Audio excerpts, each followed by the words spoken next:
그러면 이제 우리 비용을 좀 알아볼까요, 선생님? 저희가 수면 마취라거나 하는 것은 그냥 시술 범위에 포함이 되는 거니까 따로 정해져 있는 건 없고요. 예. 뭐 얼굴 전체를 다 한다고 했을 때는 40만 원에서 50만 원 정도. 네. 또 뭐 좀 더 강조해서 해야 되는 건 또 리터치를 다시 한번 더 해요. 네. 그러니까 왜냐하면 그거 포함해서? 네, 그런 거 포함해서 시간이 지나게 되면 또 우리가 원하지 않는 모습으로 변할 수가 있고, 네. 또 한 가지 말씀드릴 건 이제 보톡스하고 이마 쪽에는 했을 때 이제 눈썹이 너무 올라가게 되는 경우가 있어요. 리프팅을 하기 그럴 수 때문에요. 있겠죠. 예, 눈썹이 너무 올라가면 또 저희가 보톡스를 바로 낮출 수가 있어요. 그러니까 눈썹이 올라가거나 어떤 변화가 있을 때는 바로 오셔서 얘기를 하시면 거기에 대한 2차적인 터치를 또 할 수 있거든요. AS라고 해야 될까요? 뭐 일종의 AS. 저희는 그거를 이제 리터치 한다고 리터치다. 얘기해서 시술 받고 한 달 뒤에 다시 새로운 첨삭을 더 하는 거죠. 네네. 그렇게 해서 하면 훨씬 더 안정되게 좋아질 수가 있는데 네. 되게 비용은 한 50만 원 정도 생각하시고 네.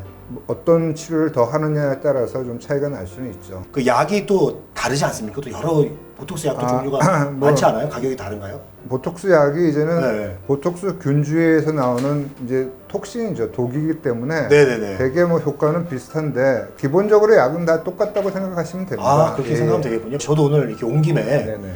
저도 좀 이렇게 보톡스를 좀 맞아야 될 때가 있습니까? 어떻습니까? 저는 이렇게 좀 맞은 적이 없어가지고요. 네. 보톡스를 이제 좀 얼굴이 이제 팔자주름하고 이런 데가 있으면 좀 당길 수 있잖아요. 그런가요? 약간 좀 당길 수 있고 얼굴이 이제 피곤해 보이고 하는데 보톡스를 맞으면 얼굴이 좀 맑아져 보여요. 눈 밑에도 지금 약간 다크서클이죠. 너무 요새 고민이 많습니다. 네, 그렇죠. 요새 뭐 코로나에 돈도 못 벌고 뭐 힘들죠. 그렇게 말씀하시니까 이해가 갑니다. 너무 많이 힘듭니다. 목 좀 한번 들어보세요. 네네. 목도 보나요? 네, 제 목 좀 섹시하죠? 그래도 네. 그래도 목주름이 적은데 얼굴만 우리가 당기는 게 아니라 이제 목주름에도 보톡스를 이용하면은 우리가 상당히 타이트하게 당길 수가 있고 고개 좀 내려보세요. 네, 고개 내려볼까요? 이게 살이 좀 많아갖고 턱선이 안 보이는데 뭐 이렇게 유명한 연예인들 보면 턱선이 딱 살아있죠. 네. 그러니까 이 턱선을 좀 살리기 위해서 위아래의 근육을 잡아주는 시술 같은 것도 보톡스를 할 수가 있고요. 그럼 저는 지금 제일 급한 게 뭐예요, 선생님?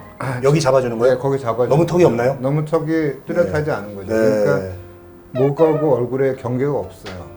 이름을 써야 돼요. 여기는 목, 여기는 얼굴. 그런 점에서 또 필요하고. 목이 좀 짧은 것 같습니다. 예. 살이 쪄가지고. 예, 저도 그래요.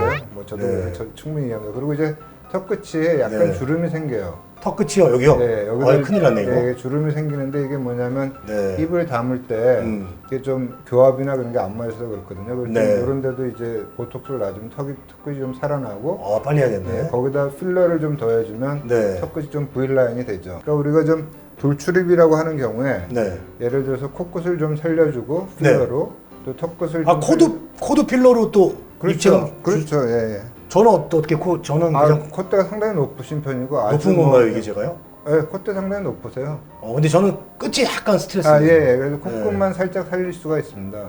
코끝을 살리는데 여기다 직접 놓는다고 생각하는데요. 그게 아니고 필러를 세우려면 요 밑에 요 부분을 딱 받쳐주면 이렇게 올리면 코가 올라가잖아요. 네, 선생님. 그러니까 인중하고 요쪽에다가 저희가 직접 이제 주사를 해야죠. 여기다가. 그러니까 주사를 놓는 테크닉이라는 게 정말 의사들마다 다 다르거든요. 그렇죠, 선생님. 그 노하우가 있습니다, 정말. 그래서 그거를 일부러 물어봐도 후배들이 물어봐도 야 이것까지는 영업 비밀이라 가르쳐줄 수가 없다. 그렇게 되는 경우가 있죠. 선생님 어떤 얼굴이 좀 동안이라고 많이 하나요? 예전하고 항상 기준이 계속 바뀌는데 여자들 입장에서는 되게 눈이 크고 하관이 좀 작은 V라인인 경우, 얼굴이 작은 경우를 동안이라고 얘기를 하는데 남자들은 그렇기가 어렵죠. 그렇죠. 멋있다는 얼굴은 되게 눈이 좀 크더라도 좀 샤프한 느낌도 있고 턱선도 좀 살아있고 해야 되니까. 사실은 이렇게 시술을 하고 많은 분들이 이제 자신을 가꾸는 이유가 결국은 이제 동안이 되고 싶어서 하는 거잖아요. 네, 그렇죠. 동안이라고 하려면 일단 좀 나이가 많으셔야지 동안에 대해서 얘기를 할 거 아니에요. 그렇죠. 되게 우리가 40대, 50대가 나이가 이제 첫 글자가 달라지면서 좀 마음도 좀 서운해지고 좀 찹찹해지고 할 때 이런 시술들을 조금씩 해나가면서 우리가 그 전에 있었던 얼굴의 기억을 그대로 좀 유지시켜주는 방향을 생각하시면 될 것 같습니다. 오늘 뭐 얘기 들어보니까 선생님 보톡스에 대해서 너무 겁먹지 않고 자신을 좀 더 가꾸고 변화시킬 수 있는 아주 작은 시작이라고 저는 생각이 드네요. 네, 저는 네. 그래서 먼저 보톡스를 한번 해보시라고 그럽니다. 그래서 네. 밑그림이라고 항상 말씀을 드려요. 아, 밑그림, 네네. 보톡스가 네네. 모든 성형에. 네네. 아, 그렇게도 볼 수가 있겠네요. 네네. 요즘 뭐 사실 뭐 코로나 때문에 너무 힘들어가지고 뭐 직격탄을 맞은 사람들, 뭐 자영업자분들도 계시고 또 뭐 선생님처럼 병원 하시는 분도 계시고 저 같은 이렇게 프리랜서 방송하는 사람들은 정말 일이 팍 줄었거든요. 네, 맞습니다. 이럴 때 집에서 움츠려 있는 것보다 이렇게 좀 시술도 받으면서 이렇게 뭔가 풀렸을 때 나를 또 발산시킬 수 있는 그런 준비를 하는 시간이라고 생각하면 더 좋을 것 같아요. 맞습니다. 네.